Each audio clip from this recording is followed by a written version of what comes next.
I would like to call on now our students from Elizabeth University of Music, Japan.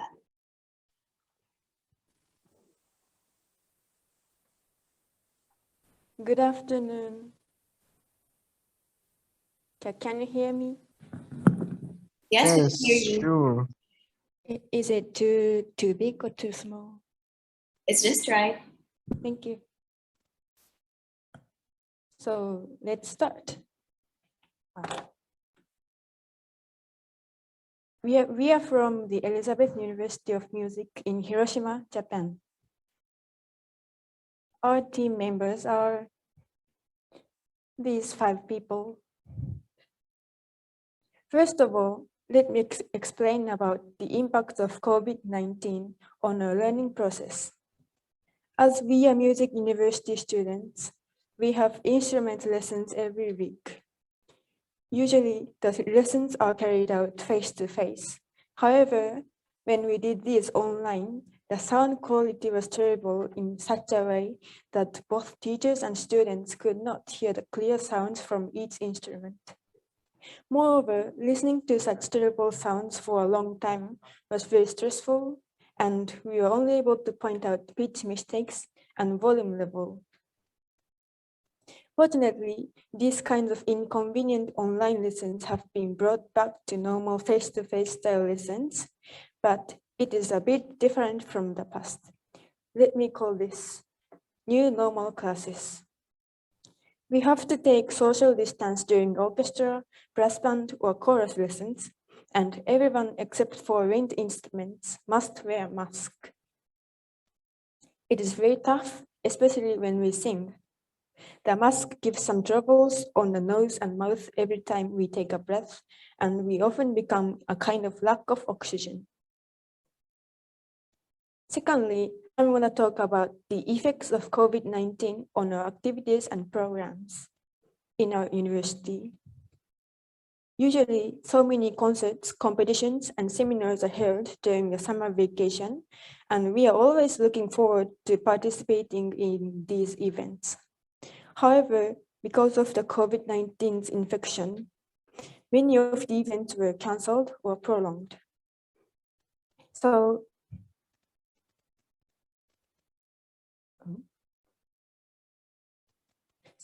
we could not have chances to take lessons from great musicians around the world. We could not enjoy playing music together, and we could not improve our skills through competing against each other in those events. All the activities outside campus as a part of the requirements to get teaching license, such as training at elementary schools or nursing houses, educational trainings, and internships cannot be conducted because the high spread of the pandemic. As a replacement, we have to write a huge number of reports. Now, we would like to explain how we cope with the pandemic. First, we follow the health protocol provided by our university.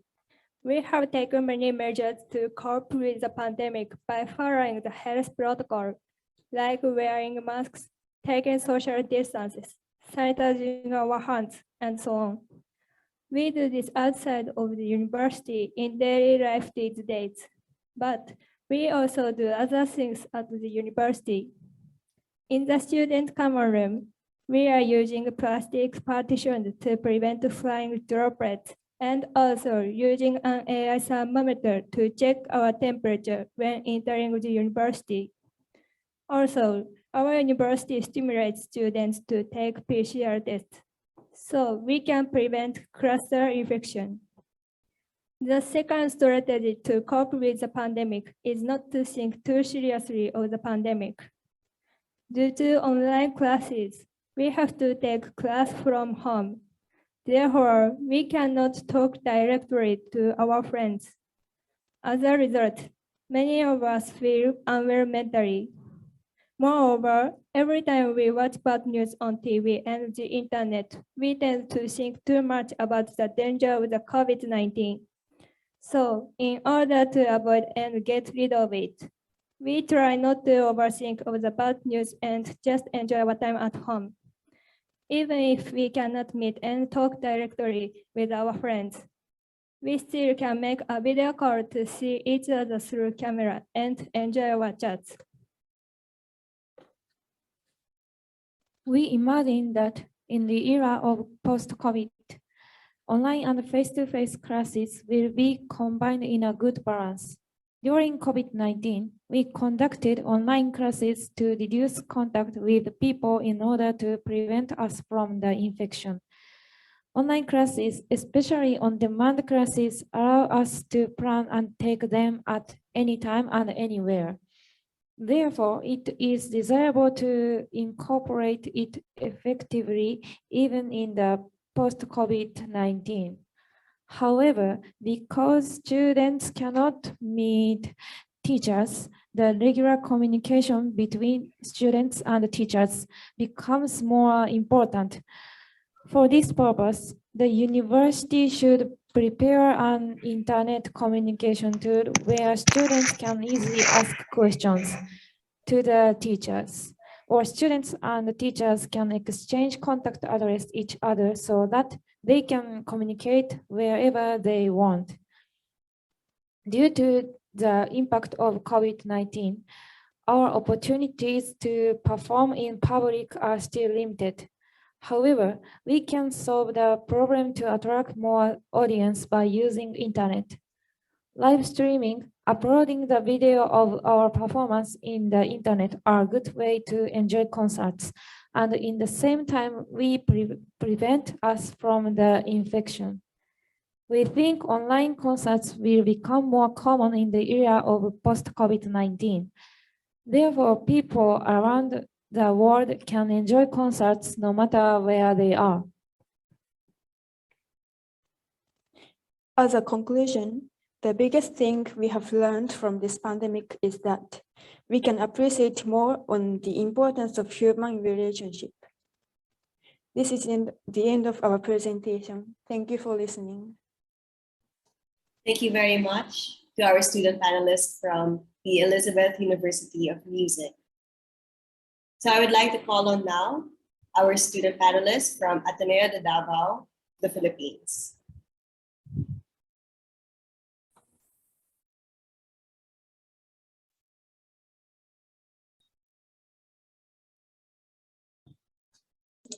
Hello, am I audible? Yes?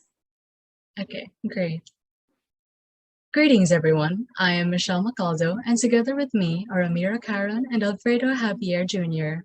We are the representatives of the Ateneo de Davao University from the Philippines. Today, we will be sharing stories of the struggles and coping mechanisms brought by the pandemic and our reimaginations of how we envision post-COVID classrooms. Before anything else, we would like to share where we are at right now. In national context, the Philippines is one of the 2 remaining countries in the world that have not yet reopened schools, although a 2-month limited face-to-face pilot run is implemented. In local context, here in Davao, only 18 schools will join the pilot run and no higher education units are included. And in the context of our university, Ateneo de Davao, all programs are still fully done online. And as our university president said, blended learning is still improbable at this point. Now, these scenarios in our academic system bring us to the stories of struggles. Mitch? I will be presenting the domestic, academic, and organizational struggles experienced by students on the online platform. Students now attend school at home where the internet is weak or non-existent, where there is barely any personal workspace for school, there are constant chores, technology is shared among relatives or worse, malfunctioning, and where there is no escape from family problems. The major encompassing problem is the lack of finances to support the family, much less to pay for education. These are usually why some students file for a leave of absence or drop out of school.